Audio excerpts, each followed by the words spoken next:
And first game we're going to be breaking down is going to be the first game of the weekend. It is the 4:30 Saturday AFC divisional game between the 10-7 Houston Texans and the 15-2 Kansas City Chiefs. Everyone knows the storylines here. This is the Chiefs' first playoff game of the year. They've been fantastic all year long, won the first seed. And on the other side, the Texans had a very impressive win as an underdog hosting the Chargers last week, 32-12. Jammer, let's start with you. What do you like in the first playoff game of the weekend? I don't know if I'm going to be alone here, but I'm sick and tired of seeing the Chiefs in the playoffs, but I don't know if it's going to be the Texans. I'll be the first to admit I was big on the Chargers last week. Wasn't part of one of my best bets. I had Herbert passing yards, and he got that, thankfully, to all pretty much to Lad McConkey. Shout out him. Yeah. But they played well last week. I was very anti CJ Stroud. I see he's got 282 yards, a passing touchdown, a lot of those to Nico Collins. Joe Mixon killed it on the ground, over 100 yards and a touchdown. But I don't know if he's going to do that again this week. We saw him get a little injury in that game. He's been limited in practice this week. And for me, that's where I'm starting. I'm starting right on the ground.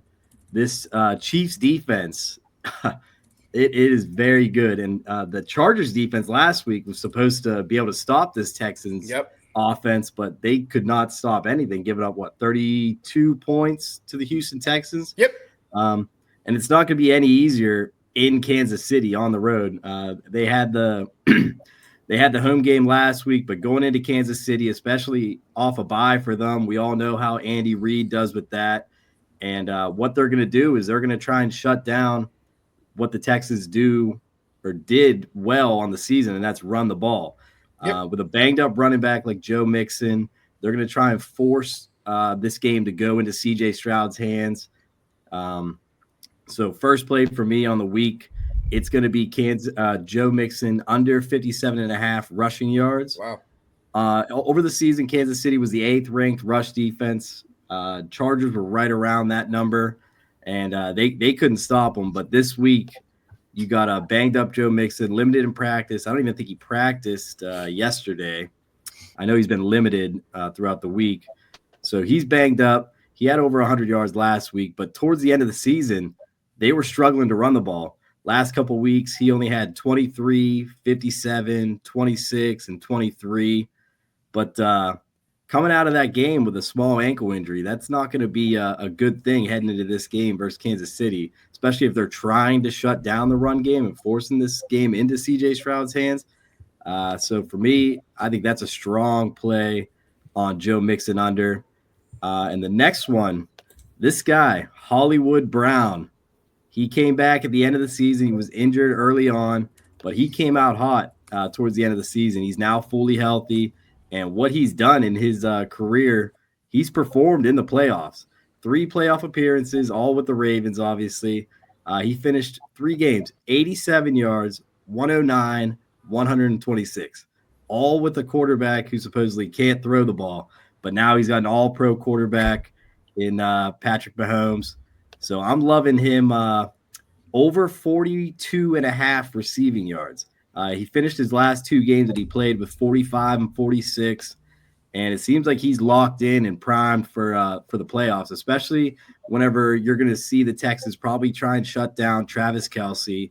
Patrick Mahomes obviously has other guys on the team, but this guy, I think this is what they brought him in for. They brought him in to perform in the playoffs. So I'm liking Joe Mixon under rushing and Hollywood Brown over receiving. Excellent. We absolutely love to hear that. And guys, little breaking news for this game that just came out from Jeremy Fowler. Chiefs are planning to start Joe Thuney at left tackle Saturday versus the Texans per sources. DJ Humphries is healthy, but Thuney, a Pro Bowl guard, flourished in the tackle relief while Humphries was out. So the Chiefs are preparing to ride the hot hand. So breaking news, Joe Thuney will be at left tackle for tomorrow's game. Did want to get that in there as well. Another piece, I'll break that news when we get to the next one. I have a little bit of injury news on the Ravens side. It's pretty impactful. But one question I have for you, Jammer.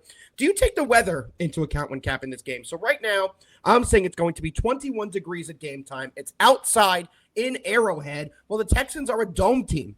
They play in the dome. They don't have to deal with these conditions. Do you think that's going to be a major player in this game? Because 21 degrees is brutal if you're not used to playing in these kind of temperatures.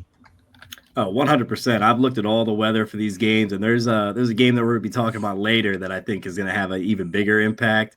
But for this one, I mean, CJ Stroud's used to the weather. I don't know how the rest of the team. I mean, obviously Joe Mixon played in Cincinnati. He can do that. But yeah, I think it's just a huge advantage for Kansas City coming off their, playoff bye. We all know how Andy Reid does after a bye. He's almost unbeatable, it seems. But I think it's going to be tough for a young team, especially, like you said, a team that plays usually in the dome. They're not used to the cold weather. So this is a huge home field advantage for Kansas City.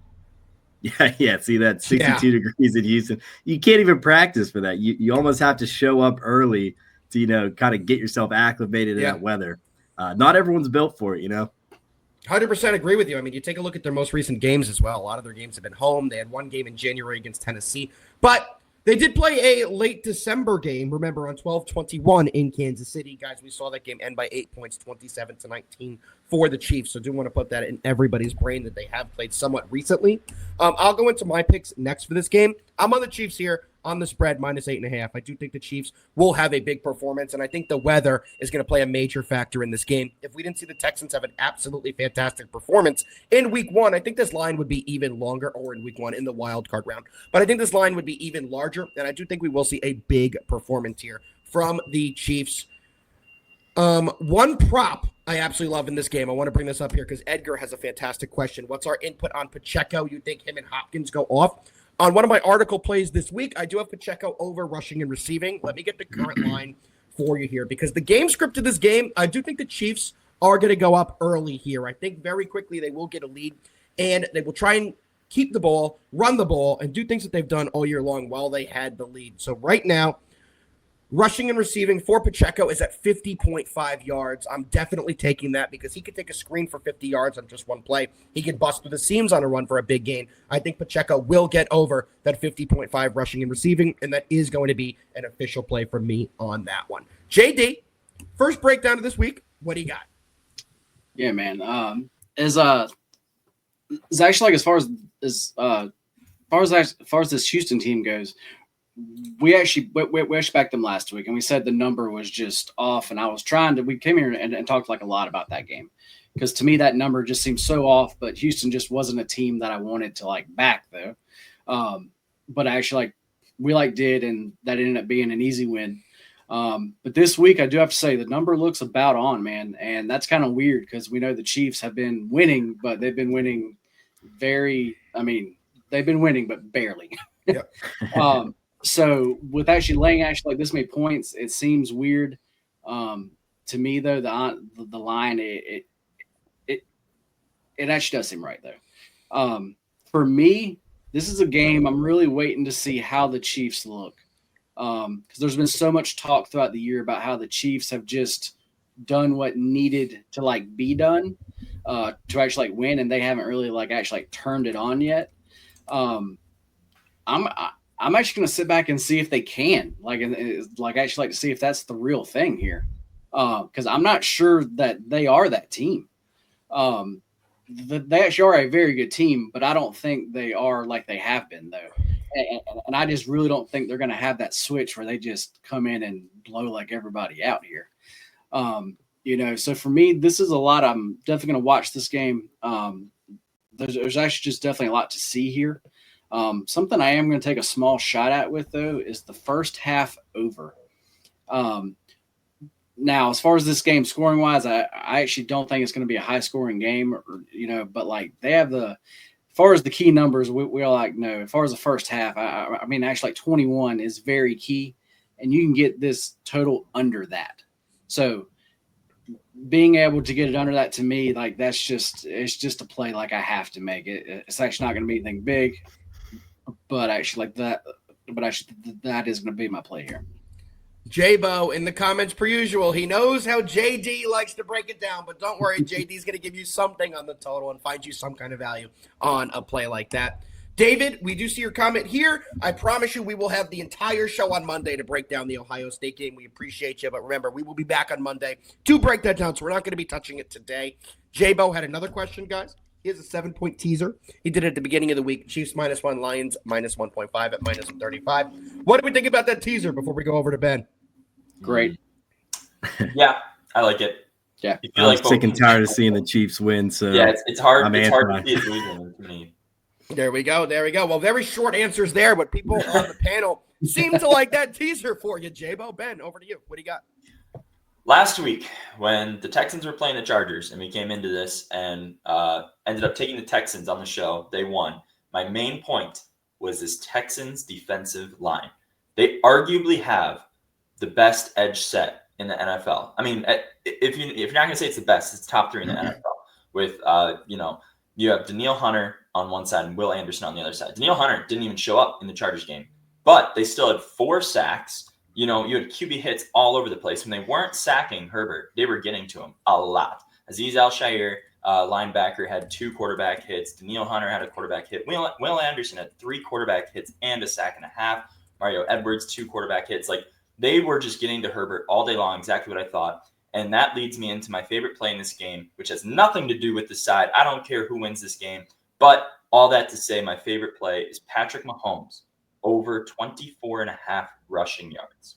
This is a spot I absolutely love for him. And I get that it's not a very popular play because he hasn't run that much this year. He's had games where he's hit this line, but he's actually gone under in more games this year. He didn't need to run this year. Like, he never was in a position in a season where they lost one game. They went 16-1. He never was really in too many games, except for maybe that Bills game where, like, you would think, okay, this could be the game. That's a huge game. He has to run. But he hadn't been in that many spots this year. And now in the playoffs, he's hit this line in 9 of the last 16 playoff games. He's gotten super close. He's gotten like just under 20 in 3 of those. He always runs more in the playoffs. Like, you look at his playoff games, he has way more rushing attempts. They're way up in the playoffs. And now he's playing a Texans team who just 2 weeks ago, in a game they still won and he didn't necessarily need to run, he ran 5 times for 33 yards against this Texans team. 3 weeks ago, technically, because we had a bye week. But yeah, 3 weeks ago, he just played the same team and had 33 rushing yards in a game that he didn't really even need to run that much. But it's because the Texans put you in that position. They're one of the most successful defensive lines in the NFL because they are 15th in blitz rate. They don't bring the blitz that much, and yet they are 4th in sacks. That is a very, very good success rate for the defensive line, which means they're getting pressure, but they're still playing good coverage. They're not just sending blitzers up, letting guys open. So Patrick Mahomes will have to run in this game. I believe we will see, vintage. Well, not vintage. We'll see primetime playoff Mahomes running the ball again, and he's going to clear 24.5 yards so easy. I love that. And we've said that. We said that last week as well. When you get to the playoffs, these guys who run in the playoffs who don't in the season, their totals will go over, such as a Mahomes. We may not see him attempt to go 25 rushing yards in a regular season because they're saving him for the playoffs.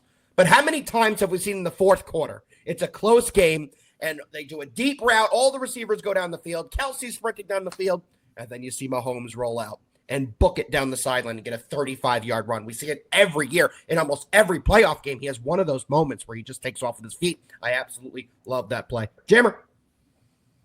I already went. What do you think about the prop, though? What do you think about the prop of Mahomes rushing? Oh, yeah. I mean, he's going to be under pressure, and that's what he does is he creates those, off-sketch kind of plays where, he's directing people down the field. He might even be directing them to give him a block. And then another thing is it seems like these defensive players are scared to hit him, so sometimes he's able to scurry down the sideline, Exactly. dance on that line where the players are like, oh, am I supposed to hit him or is he going to go out of bounds? And then he just kind of stays dancing on that line, and then he just goes for 20, 30 yards. So I know Ben is all over these quarterback rush attempts, rushing yards. So usually whenever he's on a play like this, it's a sharp one. So I'm all over it with him. Absolutely love it.